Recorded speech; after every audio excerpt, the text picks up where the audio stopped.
जरा सोचिए, एक ऐसी जगह जहां लोग मस्ती करने आ जाते हैं, संगीत में खो जाते हैं, लेकिन कुछ ही मिनटों में वही जगह मौत का जाल बन जाती है। फिर इस त्रासदी के सबसे बड़े जिम्मेदार रातों रात अंधेरे में देश छोड़कर भाग जाते हैं।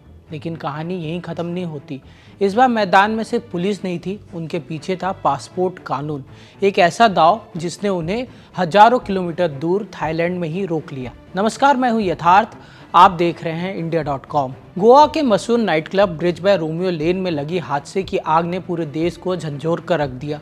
25 लोगों की मौत हो गई, 6 लोग घायल हुए और कई परिवार हमेशा के लिए टूट गए। ये हादसा शनिवार देर रात हुआ, जब क्लब में म्यूजिक नाइट चल रही थी। लगभग 100 लोग मौजूद थे। संगीत, नाच और रोशनी के बीच किसी ने अंदाज़ा भी नहीं लगाया था कि एक इलेक्ट्रिक फुलझड़ी का एक स्पार्क सब कुछ खाक कर देगा।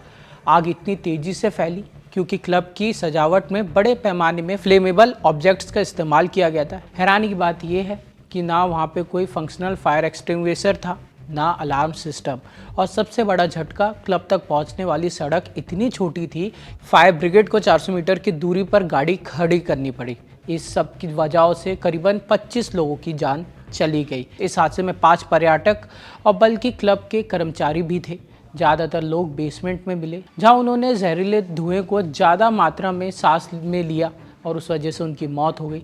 इस बीच जब आग बुझाने की कोशिश जारी थी, क्लब के संचालन दिल्ली के रेस्टोरेंट चेन के मालिक सौरभ और गौरव लूथरा थाईलैंड के लिए उड़ान भर चुके थे। पहले कोई केस दर्ज नहीं था, लेकिन जैसे जैसे मौतों का आंकड़ा सामने आने लगा, विपक्ष ने पूछा, क्या आरोपी यूं ही देश छोड़कर भाग सकते हैं? यहीं से शुरू होती है एक कहानी जो सब कुछ बदल के रख देगी। केंद्र सरकार ने पासपोर्ट एक्ट की धारा 10A का इस्तेमाल करते हुए दोनों भाइयों के पासपोर्ट को सस्पेंड कर दिया। ये धारा किसी भी व्यक्ति को यात्रा करने से रोकने के लिए ही बनाई गई है। इसके बाद तुरंत बाद CBI ने ब्लू कॉर्नर नोटिस भी जारी कर दिया। पासपोर्ट सस्पेंड हुआ, थाईलैंड में उनका रहना गैरकानूनी हो गया। भारतीय एजेंसियों ने थाई अधिकारियों से संपर्क किया और दोनों भाइयों को डिटेन करा लिया।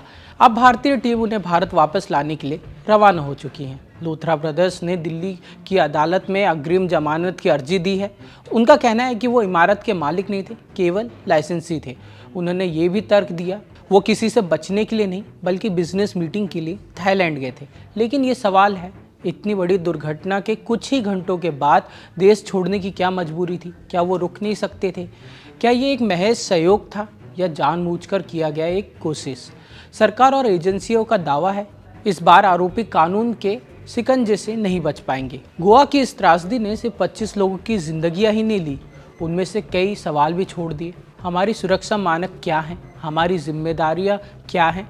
और उन लोगों की नीयत पर जो जनता के भरोसे पर व्यवसाय करते हैं। फिलहाल सबकी नज़रें इस पर टिकी हुई हैं कि लूथरा ब्रदर्स भारत लौटने के बाद न्याय की लड़ाई में अगला कदम क्या उठाते हैं। फिलहाल के लिए बस इतना ही। ऐसी खबरों के लिए देखते रहिए India.com।